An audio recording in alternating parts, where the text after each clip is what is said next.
Okay, I'm recording this standing in a corridor because my apartment is being cleaned.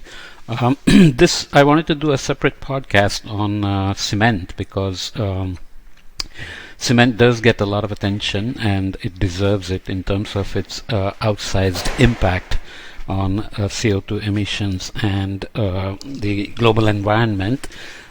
Most of it is related to the way cement is produced.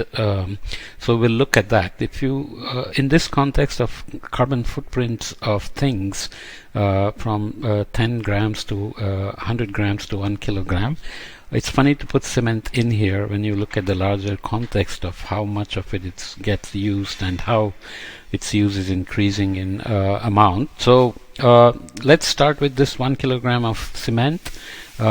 It has a 100 gram CO2 equivalent carbon footprint if it is eco cement. We'll see what eco cement is. Turns out that it's not that simple to say we can produce some kind of usable cement at this low carbon footprint. Nonetheless, when we get more realistic, 710 grams of CO2 equivalent if it is standard cement, but the production process is being made efficient. Okay, again, that's kind of not a very accurate calculation. Let me find the laser pointer. Okay, sorry. It jumps to 910 grams when you combine all the ways that cement is currently being produced.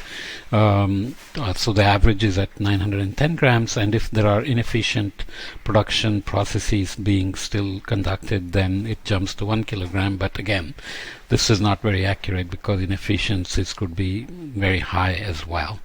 In the global context, we want to understand how cement is contributing. As I said in another podcast, energy production itself is almost 3/4 of the emissions. This is global greenhouse gas emissions by sector. This is shown for the year 2016, but it is quite representative of the years in the last decade or so. The numbers may shift around a little bit, but energy, of course, goes into industries. Iron and steel show up for here, for example, chemicals, petrochemicals, road transportation, and energy use in buildings. Energy use in buildings used to be much of a mid-latitude problem, but with tropical countries getting warmer and richer, they're also air conditioning buildings, and there is a tendency to build them with lots of glass material, requiring more climate control, weather control in the buildings. Okay, so without going into too much detail, cement should show up here as about 3%.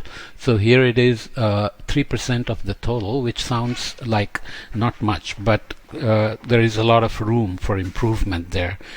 Just briefly, how cement is made. Most of the material that's widely available is limestone and clay. So that is put through very high heat, which uses lots of energy, in a rotating kiln at 1400 degrees centigrade or higher to produce a clinker. This is going to produce incredible amount of CO2, which is the biggest problem with cement production and its carbon footprint. So here are the processes. Raw materials, mainly limestone and clay, are quarried and crushed, and the eco cement tries to replace limestone with magnesite, but it's not as widely available. So the practical solutions of shifting from standard cement, what's called Portland cement, to eco cement is not that straightforward. Secondly, they are ground and mixed with other materials such as iron ore and ash. They are fed into huge cylindrical kilns and heated to above 1450 degrees centigrade, as we saw in the previous figure. The process of calcination splits the material into calcium oxide and CO2. So CaCO3 goes into CaO plus CO2. So that CO2 is could be captured. There are all kinds of ideas, but according to people who have run cement companies in India, for example, this is still not done at a scale that is going to make a dent in the total emissions. A new substance called clinker emerges as marble-sized gray balls. The clinker is cooled, ground, and mixed with gypsum and limestone. The cement is transported to ready-mix concrete companies. Okay. The production of clinker then accounts for most of the CO2 emissions in cement production. Excuse me.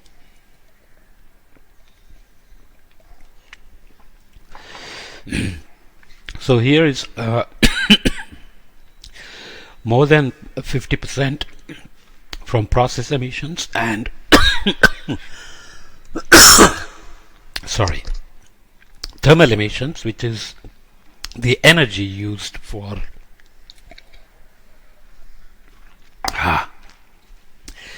the hazards of standing outside and breathing this nice muggy air in Mumbai.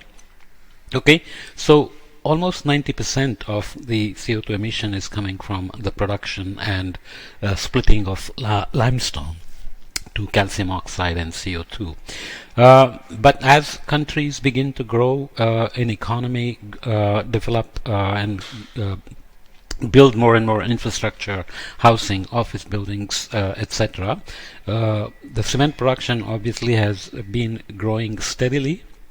In 2015 to 18 or so, there seems to have been some leveling off, but this data ends in 2018, and 17 and 18 are estimates.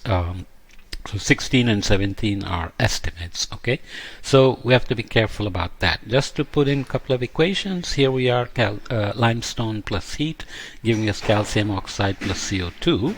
The so-called eco cement wants to replace calcium carbonate with magnesite or magnesium carbonate, I suppose, plus heat, so that produces magnesium oxide plus CO2.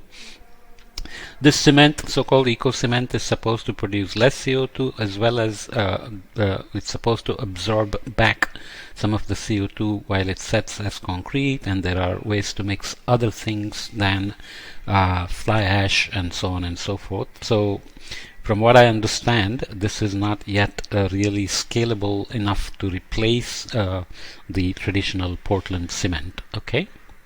So, annual CO2 emissions from cement, here we are. China is obviously growing really fast. You can't blame them in their desire to grow. India is doing the same thing, and just the amount of cement being produced and used for buildings and infrastructure and roads. Well, infrastructure should include roads and so on, is quite high. Richer countries do still construct a lot of things, rebuild things, and so on. So they also have a reasonably high emission, but you can see that the order of magnitude of the Chinese emissions are quite high, and even if you look at share of CO2 emissions from cement, obviously China dominates with more than 50% of the share, and India is right up here, and then rest of the countries. So you can see that China is dominating the cement production, use, emissions, and so on. Obviously, the quick way to look at the eco-cement is this diagram I took from this website, GaiaEngineering.com. I won't go into the details, but you can see that it estimates emissions from no capturing during emission. So net emission here, 0.693 kilograms CO2 per kg of product, which is in the ballpark that we looked at already at the opening of this podcast. So this is being done at less than 420 degrees centigrade, as opposed to the greater than 1400 degrees centigrade that we mentioned for limestone Portland cement, which means the emissions from heating, energy consumption for heating, are going to be lower as well. If there is carbon capturing done during emissions, then obviously we're going to reduce the net emissions down to minus 0.399 kilograms CO2 per kg of product. Well, this is just theoretical calculations, because right now there is no scalable production of magnesite-based cement being done, eco-cement. Neither is there proven carbon capture that's working at this scale. Nonetheless, they think about carbon capture in terms of nitrogen and magnesium processes, etc. Obviously, they will continue to improve, hopefully. Looking at the production numbers, again, older data, but this data will be updated at some point. China produces most cement and therefore most cement-related CO2 emissions, as you can expect. So there are the other countries in gray, and then India shows up prominently here. Egypt, EU, and so on are in the mix as well. And CO2, this is just the amount of CO2 produced in millions of tons.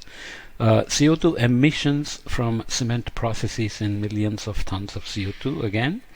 China dominates. More than 50% of the global CO2 emission from CO2 is coming from China, and the rest are down there in the order of 10% or so. Okay, is there action possible to reduce cement-related CO2? This is from the BBC article that I took. Carbon capture and storage can reduce it by 95 to 100%, but again, this is a theoretical potential because no technologies have yet been implemented to show that this actually can be done at actual production sites. Novel cements, 90 to 100%. Theoretical again. Clinker substitution 70 to 90%. Each one has very active research going on, so we shouldn't be too dismissive, but it's that right now nothing in the market is even close to coming to this level of emissions savings from the cement production process. Okay, alternative fuels 40%, energy efficiency 4 to 8%. So if the heating required for clinker production in either of the cements is very high, then alternative fuels obviously can give you good savings. So this may be one of the low-hanging fruits in terms of reducing emissions, total emissions. Energy efficiency,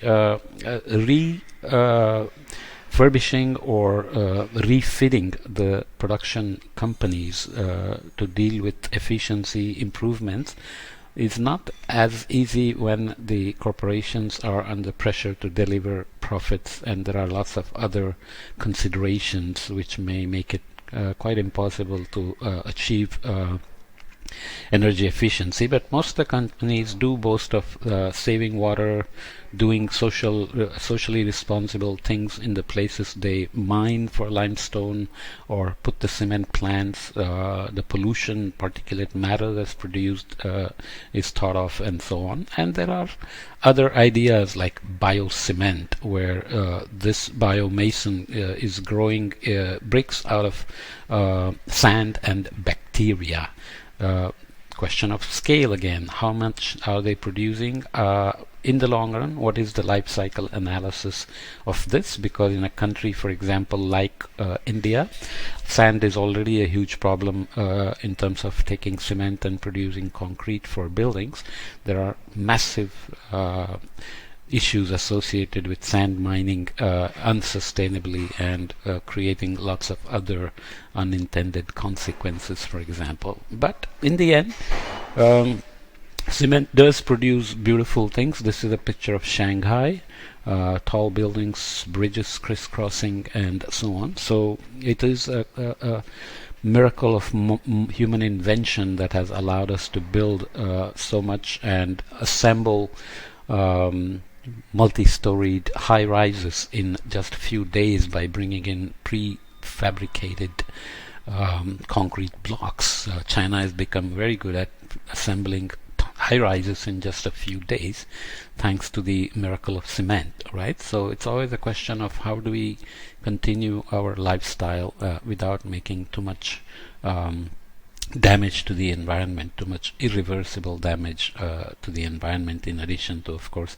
sustainably exploiting the resources and not converting them irreversibly to junk that cannot be recycled. Okay, because concrete buildings last for decades, and then often they are destroyed and rebuilt. So even big cities like Mumbai have to think about how many buildings will need to be destroyed and rebuilt in the coming decades, and what that means in terms of cement production, cement demand, and pollution. Okay.